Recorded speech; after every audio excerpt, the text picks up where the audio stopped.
তাইলে যেই আল্লাহ আমার চোখ বানাইছেন ওই আল্লাহর কত মায়া, যে আল্লাহ আমার হাত পাও বানাইছেন ওই আল্লাহর কত মায়া, যে আল্লাহ আমাকে এত এত নিয়ামত দিয়ে বাঁচায় রাখছেন ওই আল্লাহর কত মায়া। ওরে কত মায়া যুবক, তুমি কি দেখো না, বুঝো না? আরে আমি তুমি যখন দরজা বন্ধ করে গুনাহ করি, ভেতরে গুনাহ চলছে, আর আমার মালিকের কত মায়া, ওই গুনাহ অবস্থায় আমার মালিক দরজার নিচে দিয়ে বাতাস আর অক্সিজেন পাঠাইয়া দিচ্ছেন যেন আমি মইরা না যাই। আমি আপনি যখন গুনাহ করি না, মালিক তখন এই মায়ার কথাগুলো মনে করিয়ে দিয়ে দিয়ে ডাকতে থাকেন, এই বলে ইয়া আইয়ুহাল ইনসান মা গররাকা বিরাব্বিকাল কারীম। ও মানুষ, যেই চোখ দিয়া তুই গুনাহ করতেছস না, ওই চোখ কিন্তু তোর এই নায়ক নায়িকা আর নর্তকীরা দেয় নাই, আমি কারীম দিছি, না চাইতে দিছি। গুনাহকে গুনাই মনে করে না, বিশ্বাস করেন না আপনারা? তো একটা ছোট্ট উদাহরণ শোনেন। টাঙ্গাইলের এক এমপি আছে, একটু নাট বল্টু ঢিলা, মাঝে মাঝে লাগাম ছাড়া কথাবার্তা বলে। পোলাবেন বল লগের দা আব্দুল লতিফ স্মার্ট বয় কেড়ে গেছে মাশাআল্লাহ, মানে খোঁজখবর আছে দুনিয়ার, এটা বললাম আর কি। তোরা খালি ভুল ধরস। এই আল্লাহর বান্দা গেছে এক মাহফিলে ওয়াজ করতে। নেতাদের কাজ, মাহফিল পাইলে হুশ থাকে না, মাথা আউলে যায়, একটু বয়ান করবো। আমি খেয়াল করি হেরা বয়ান করার সময় পাবলিক উঠে যায়, হ্যাঁ বয়ান ছাড়ে না। কি রে, লজ্জা লাগে না? আমরা কথা বলার সময় কেউ উঠাউঠি করলে ইজ্জতে লাগে, আত্মমর্যাদায় লাগে। বুঝি যে আমার ভালো হচ্ছে না, মানুষ বুঝতে পারতেছে না, অথবা অনেক ক্লান্তি ভর করছে, তো তাড়াতাড়ি গুছাইয়া শেষ করে ফেলি। এখনো দেখি বয়ান চালায় চালায় পাবলিক উঠে যায়, বয়ান ছাড়ে না। কি আশ্চর্য, কেন ছাড়ে না? অনেক চিন্তা করে বের করছি, আরে কারণ এটা। ও চিন্তা করে যাওয়ার পরেও মানুষ যা থাকে, আমি ডাকলে তো তাও আসে না, তো আমার লস কি? চালাইতে থাকি। ও যায় এক মাহফিলে ওয়াজ করতেছে, দাড়ি টুপি কিছুই নাই, একটা টি শার্ট পরা, অভদ্র অসামাজিক। তো যায় কি বয়ান দিছে, আপনারা হুজুররা যে দোয়া করেন না, আমি কিন্তু আমিন বলি না। আমি কি কিরে কারবার কি, কেন আমিন বলে না? কে হুজুর চেহারা পছন্দ হয় না, না ভক্তি শ্রদ্ধা নাই, কি কারণ? ও কারণ যেটা বলছে শুই না, তো আমি খুশি হয়ে গেছি। কেন? আমি তো দলিল তালাশ করি খালি কথার, দলিল পেয়ে গেছি। গুনারে যে গুনাহ মনে করে না বলি, এ তো দলিল পেয়েছি। ও কি কয়, ও কেন আমিন বলে না? আপনারা তো মানুষকে শেখান গুনাহ করলে আল্লাহর কাছে মাফ চাইতে। আমার জিন্দিগিতে আমি কোনো পাপ করিনি, আমার জিন্দিগিতে আমি কোনো পাপ করি নাই। হায় আল্লাহ, দাড়ি কাটা বেটায় বলে জিন্দিগিতে পাপ করে নাই। তার মানে কেউ গুনারে গুনাহ মনে করতেছে না। আরে বুঝে আসছে কিনা কথা? আমাদের বড়রা বলেন কি জানেন, গুনাহ অবশ্যই অপরাধ, কিন্তু মনে রাখবেন গুনারে গুনাহ মনে না করা গুনাহ করার চেয়েও বড় অপরাধ। কেন? কেন? কারণ হচ্ছে গুনাহকে যদি কেউ অপরাধ মনে করে, তার তওবার রাস্তা খোলা থাকে, সুযোগ থাকে, সম্ভাবনা থেকে যায়। কিন্তু যদি কেউ গুনারে গুনাহ মনে না করে, তার তওবার রাস্তা বন্ধ, কারণ সে তো গুনাহই করে নাই, তওবা কেন করবে? এই ক্যাটাগরির এক নম্বর গুনাহ হচ্ছে বেদাত। বেদাত ওই গুনাহ আছে, গুনার তওবা হয় না। কেন হয় না? বেদাতি তওবা কেন করে না? কারণ ও জানে আমি তো গুনাহ করি নাই, আমি তো সওয়াবের কাজ করছি, আমি তওবা কেন করব? আরে বেদাতকে যদি গুনাহ মনে করে করতো, তাহলে তার বেদাত হইতো না। বেদাত তো হয় সওয়াবের আশায় করলে, তো সে তওবা কেন করবে? এটা শয়তানের এক ভয়ঙ্কর ফাঁদ। গুনাহ করাবে কিন্তু মাথা থেকে সরাইয়া দিবে, এটা গুনাহ না, এটা হালকা জিনিস, কি আসে যায়, করতে থাকো। আপনাদের কাছে আমি কথা লম্বা করার সুযোগ নাই, আপনাদের কাছে জিজ্ঞেস করতে চাই, সেই গুনাহটা বুঝতে পেরেছেন? কোন গুনাহ আল্লাহ ছাড় দেন, ছেড়ে দেন না? যে গুনাহ বান্দা নিয়মিত করে ছাড়তে পারে না এবং গুনারে গুনাহই মনে করে না, তওবার সুযোগ পায় না, আল্লাহর পক্ষ থেকে ছাড়ের প্রশ্নই আসে না।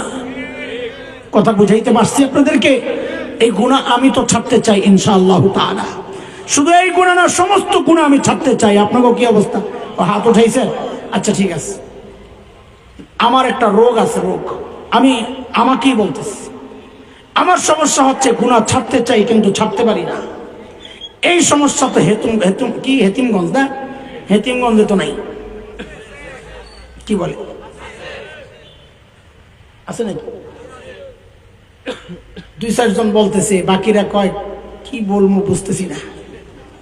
আরে আছে না নাই? তুমি চুপ থাকলেও আছে, না থাকলেও আছে। এটা সারা দুনিয়াব্যাপী সমস্যা। আমাদের বড়রা এই ভয়ঙ্কর সমস্যার সামনে রেখে কোরআন হাদিস ঘেটে ঘেটে আমাদের জন্য গুনাহ ছাড়ার কিছু সহজ রাস্তা বের করে দিয়েছে। ওই রাস্তাগুলোর মধ্য থেকে একটা রাস্তা আপনাদের সামনে আমি পেশ করতে চাই। উদ্দেশ্য যেন আমিও গুনাহমুক্ত থাকতে পারি, আপনারাও গুনাহমুক্ত থাকতে পারেন। ছাড়তে চাই তো ইনশাআল্লাহ? ও যুবক কথা বলো, গুনাহ ছাড়তে চাই তো ইনশাআল্লাহ? তো শুনেন, দেখেন মানুষ যে গুনাহ করে, দুইটা অনুভূতি তাকে গুনাহ করতে উৎসাহিত করে। এক, একাকিত্ব। একা হইলেই ভিতরে গুনাহ করার আগ্রহ তৈরি হয়। এই অনুভূতির বিরুদ্ধে, এই ভাবনার বিরুদ্ধে আল্লাহর জবাব, ওহুয়া মাআকুম আইনামা কুনতুম। বান্দা তুই একা কোথায়, যেখানেই থাকিস না কেন আমি আল্লাহ কিন্তু সাথেই আছি। দুই নম্বর একটা অনুভূতি বান্দার, যেই মনোভাবের কারণে মানুষ গুনাহ করতে উৎসাহিত হয়, সেটা হচ্ছে আমাকে কেউ দেখছে না তো। এই ভাবনাটা আসলেই সে গুনাহ করতে চায়।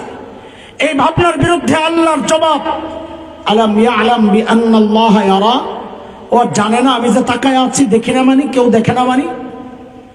এবার আমাকে আপনারা জবাব দিবেন, আমরা যখন গুনার চিন্তা মাথায় আনি, অথবা গুনার দিকে পা বাড়াই, অথবা গুনায় জড়ায়া যাই, দুনিয়ার কেউ আমাদেরকে না দেখলেও একজন দেখেন, তিনি কে?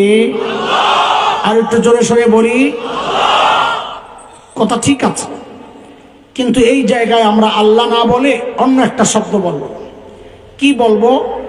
এই প্রসঙ্গে এর সাপোর্টে কোরআনের যে আয়াতটা আমি আনতে চাই, ওই আয়াতে আল্লাহ নিজের যে পরিচয় দিয়েছেন, আমরা ওই নামটা বলবো। সেটা হচ্ছে রব্বে কারীম। বলো, বলেন বলেন বলেন, আবার বলেন। তাহলে আমি আবার প্রশ্ন করি, বুঝে শুনে আবার জবাব দিবেন। আমরা গুনার দিকে আগালে অথবা গুনায় জড়ালে, দুনিয়ার কেউ না দেখলেও আমাদেরকে কে দেখেন? আবার বলেন। আচ্ছা, আরেকটা কথা বল, ছোটবেলায় আমরা যখন কোনো ভুল করতাম, আমাদের মুরব্বীরা পেছন থেকে ডাক দিতেন না, সতর্ক করতেন না? করতেন না? করতেন না? তো আল্লাহ তাআলাও আমাদেরকে ডাকতে থাকেন। তাহলে দুই কাজ হইল, দেখতে থাকেন আর বলেন, বলেন না, দেখতে থাকেন আর বলো বলো, দেখতে থাকেন আর। আমি আবারও জিজ্ঞেস করি, আমরা গুনার দিকে আগালে অথবা গুনায় জড়ালে আমাদেরকে কে দেখতে থাকেন আর কি করতে থাকেন? বলেন, দেখতে থাকেন আর কি বলে ডাকেন? আল্লাহ সেটা কোরআন আল কারীমের মধ্যে নিজেই বলেছেন। সূরা ইনফিতার, আম্মা পারা যে আছে 30 নম্বর পারার 5 নম্বর সূরা, 6, 7, 8, 9 এই আয়াতগুলো পড়ে দেখেন আল্লাহ কি বলে ডাকেন। আল্লাহ নিজে বলছেন, ইয়া আইয়ুহাল ইনসান মা গররাকা বিরাব্বিকাল কারীম।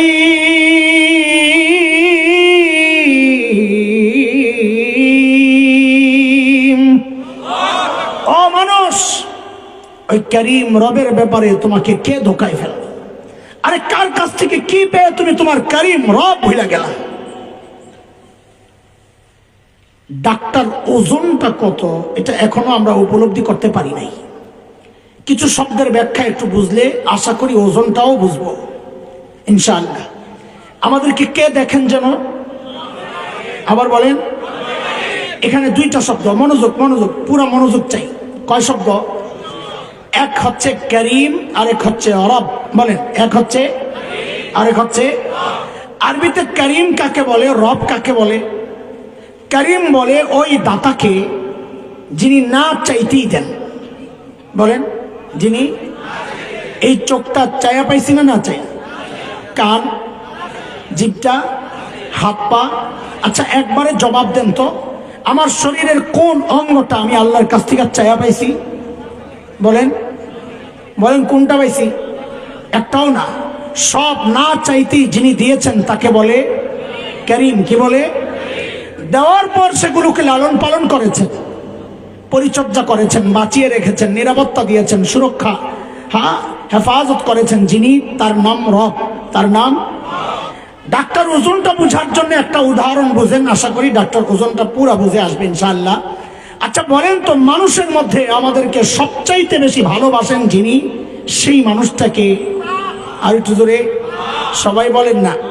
আমাদেরকে সবচেয়ে বেশি ভালোবাসেন কে? মা।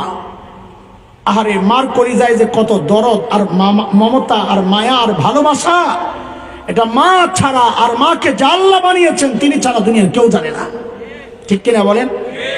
আমি এই যুবকরা একটু খেয়াল করে শুনো, আমি মাঝে মধ্যে আমার বাচ্চাদেরকে বলি, এই মা চিনো? মা বলে ওই যে আম্মু। না, মা ওই মানুষ, ঘরে খাবার আছে যা।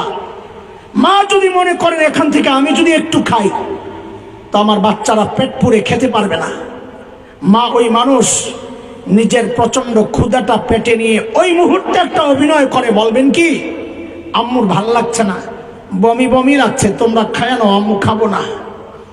অথচ ক্ষুধায় নিজের পেটটা জ্বলছে। মা ওই মানুষ, ঘরে আপেল আছে 3টা, বাচ্চাও 3টা, মা ওই মানুষ ওই মুহূর্তে বলবেন কি, আম্মু আপেল পছন্দ করি না, তোমরা খেয়ে নাও, আম্মু খাবো না। মা ওই মানুষ আজীবন আমাদের ঘরে ভালো কোনো খাবার তৈরি হলে আমাদের মুখে না দেয়া, যিনি কোনোদিন খান নাই, আজীবন এই স্যাক্রিফাইস যে মানুষটা করেছেন, তার নাম কি? তার নাম কি? এজন্যই তো ওলামারা কিছু কিছু মাসআলায় মা আর বাবাকে আলাদা করছেন। যেমন একটা মাসআলা, কোনো সন্তান যদি বাবা মার আগে মৃত্যুবরণ করে তো মাসআলা হইল, বাবা তো সন্তানের লাশের পেছনে পেছনে যেতে পারে, বাবা সন্তানের কবরেও নামতে পারে। বলে কেন, বাবার কলিজায় কি মায়া দয়া নাই? বলে আছে। বাবাও চিৎকার করে করে কান্না করবেন, কিন্তু বাবাকে আল্লাহ ওই শক্তি, সামর্থ্য, মনোবল দিয়েছেন, বাবা সন্তানকে দাফন করে কান্না করতে করতে উপরে ওঠার মতো ক্ষমতা রাখে। কিন্তু কোনো মায়ের জন্য সন্তানের লাশের পেছনে যাওয়া চলবে না, কোনো মায়ের জন্য সন্তানের কবরে নামা চলবে না। কেন? দুনিয়ায় এমন কোনো মা নাই যে সন্তানকে দাফন করার জন্য কবরে নেমে সন্তানকে শয়া দিয়া নিজে সুস্থ অবস্থায় উপরে উঠবেন, এমন কোনো মা জগতে নাই।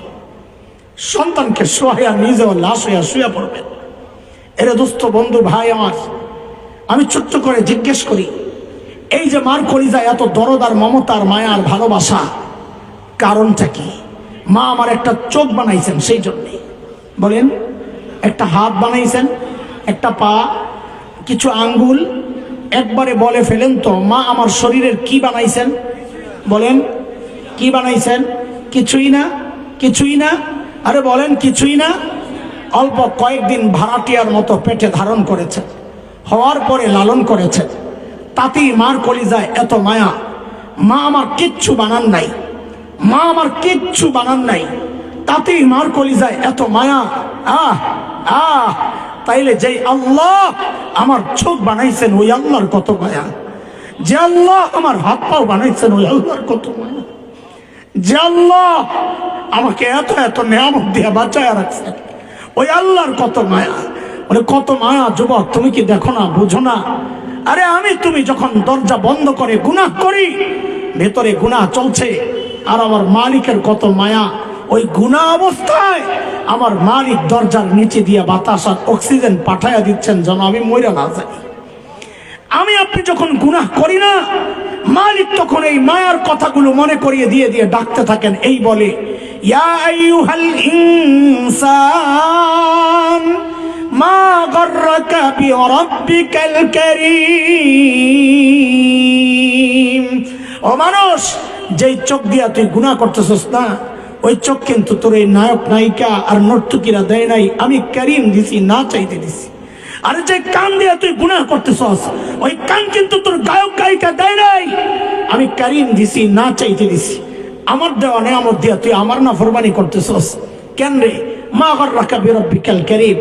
বান্দা যদি বলে, আল্লাহ কারীম তো ওই সত্তা যিনি না চাইতে দেন, রব যিনি এগুলোকে সংরক্ষণ করেন, বাঁচিয়ে রাখেন, আপনি কি করেছেন? আল্লাহ যেন পরের আয়াতগুলোকে জবাব দিচ্ছেন, এর জালিম তোকে কি দিছি, নিজের চেহারার দিকে তাকায়া দেখ। আল্লাযী খালাকাকা ফাসাওয়াকা ফাআদালাক ফি আই সূরাতিন মা শাআ রাক্কাবাক। আর জালিম, তোর মতো সুন্দর করে আমি কাউরে বানাই নাই, দেখ কি সুন্দর দুইটা চোখ লাগায়া দিছি, নিরাপত্তার কথা বলস, আরে দেখ সেই চোখের মধ্যে কি সুন্দর দুইটা ঝাড়ু লাগাই দিছি, ঝাড়ু ময়লা পরে পানি বের করি, ওই ঝাড়ু দিয়ে চোখটাকে পরিষ্কার করে দিই। তুই যখন ঘুমায়া যাস ওই চোখগুলো অনিরাপদ হয়ে যায়।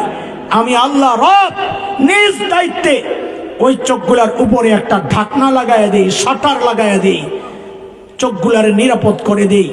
আর তুই কি করস? ঘুম থেকে উঠেই ওই চোখগুলা খুলেই আমার নাফরমানি করা শুরু করস। মা গররাকা বিরব্বিকাল কারীম, আরে কে তোকে ধোকায় ফেললো? আরে ভাই বন্ধুরা, আমাদের বড়রা বলেন কি, এই ডাকের নিচে যেন আরেকটা ডাক রয়ে গেছে। বলে কি সেটা?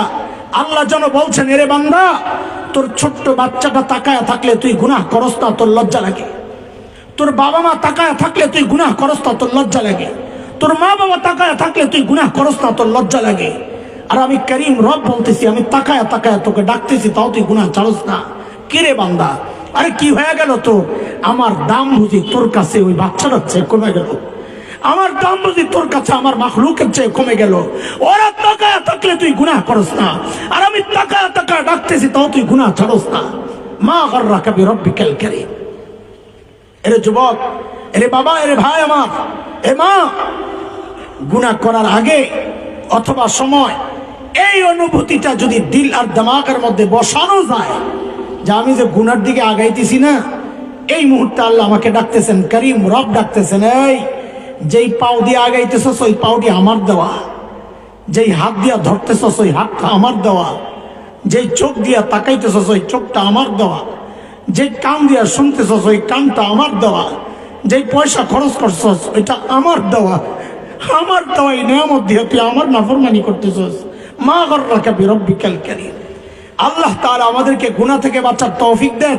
ভাই, নৈরাশ্যতা তৈরির জন্য এই কথাগুলো বলছি না। নিরাশ হব না, তবে উদাস হব না। নিরাশ কেন হব না? কারণ আমাদের একজন মালিক আছেন, তার নাম কিন্তু গফফার। কিনা কিনা জোরে বলেন, কিনা? গফফার চিনেন? আরে গফফার চিনেন? আল্লাহু আকবার বলেন চিৎকার করে, আল্লাহু আকবার। এরে দোস্ত, দুনিয়ার সবাই অপরাধী খুঁজে শাস্তি দেওয়ার জন্যে, এমনকি মা বাবা ও সন্তান যদি অপরাধ করে সন্তানদের তালাশ করে শাস্তি দেওয়ার জন্যে। গফফার ওই মালিকের নাম যিনি অপরাধীরে খুঁজেন মাফ করার জন্যে। প্রতি রাতে শেষ রাতে এসে ডাকতে থাকেন, আলা মিন মুস্তাগফিরিন ফাগফির লাহ। এই কে কে গুনাহ করেছ, আসো আসো, আমি আসছি তোমারে মাফ করার জন্যে। মাফ চাও, আমি মাফ করে দিব। বান্দা যদি প্রশ্ন করে, মালিক মাফ করবেন কত? গফফারের পক্ষ থেকে সাথে সাথে যেন জবাব আসছে, বান্দারে তুমি গুনাহ করেছ যত। মাফ করবেন কত? বলে গুনাহ করেছো যত। বলে তাও বলেন না কত?